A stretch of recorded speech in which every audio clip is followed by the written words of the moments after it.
Hello guys, welcome back again sa ating programang The Action Man sa ating YouTube channel. Mega love shoutout po sa lahat ng mga viewers Luzon, Visayas at Mindanao all over the world. Muli naman po tayong nagbabalik para i-share ko po sa inyo ang mainit-init na balita.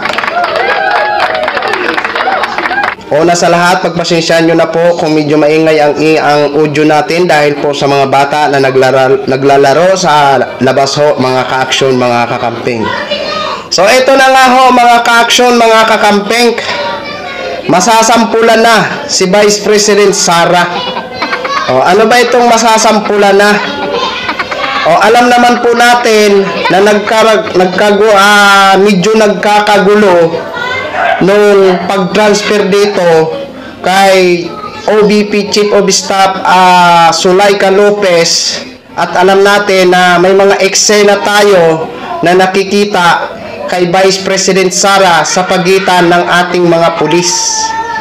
So ito na po mga ka-action, formal na magsasampa ng kaso laban kay Vice President Duterte itong pulis o mga pulis ng QCPD. Ano ba itong QCPD? Correct me if I'm wrong. I think ito yung meaning. Quezon City Police District. I-correct nyo po ako ha, kung yan po ba ang totoong meaning ng QCPD. Quezon City Police District. So ito na po, panoorin po muna natin ito. Courtesy po sa video ng UNTV News. Ayan, and rescue, please allow me to use for informative purposes only. Thank you so much, ma'am and sir.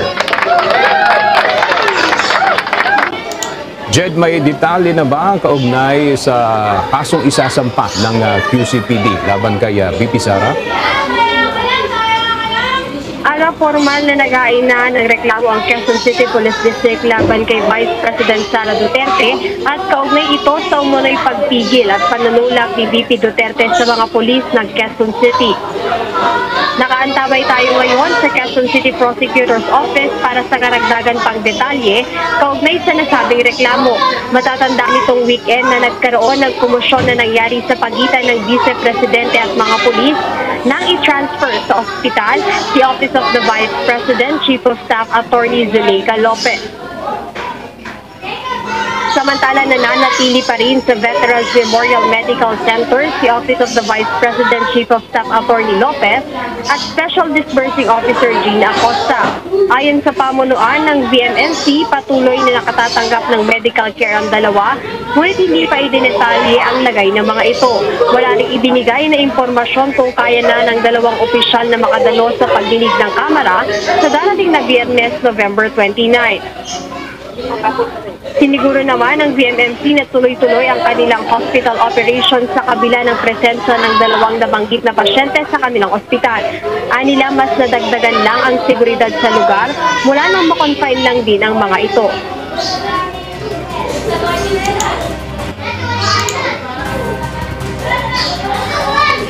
We assure everyone na hindi po nadidisrupt ang operations ng Veterans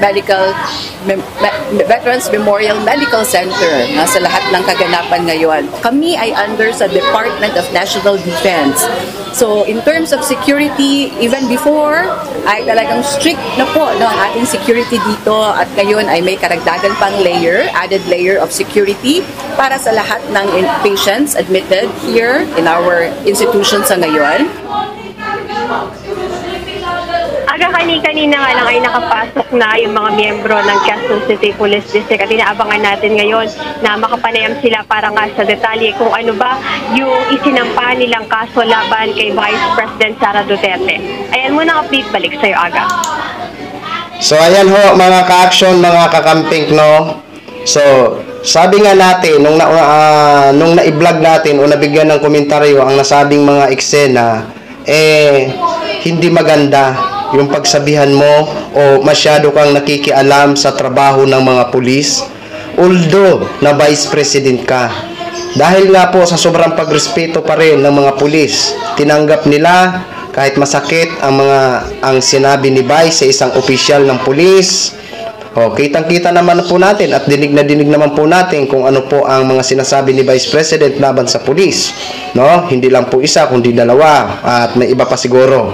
'Di ba? O, ito po, talagang ano po yun. Sa mga pangyayari na yun, masyado siya nagpapapapil. Oo.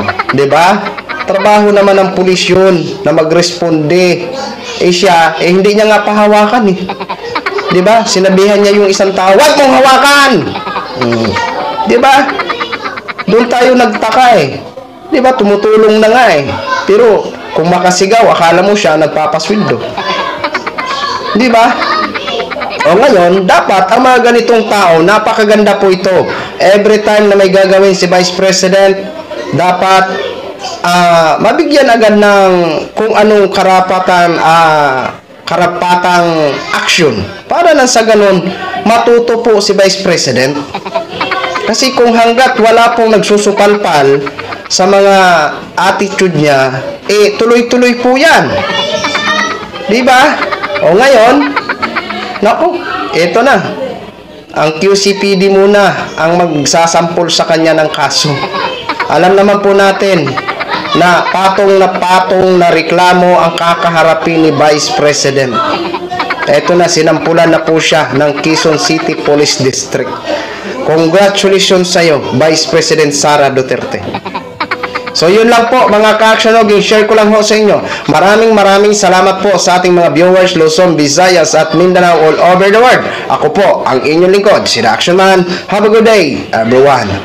Beautiful.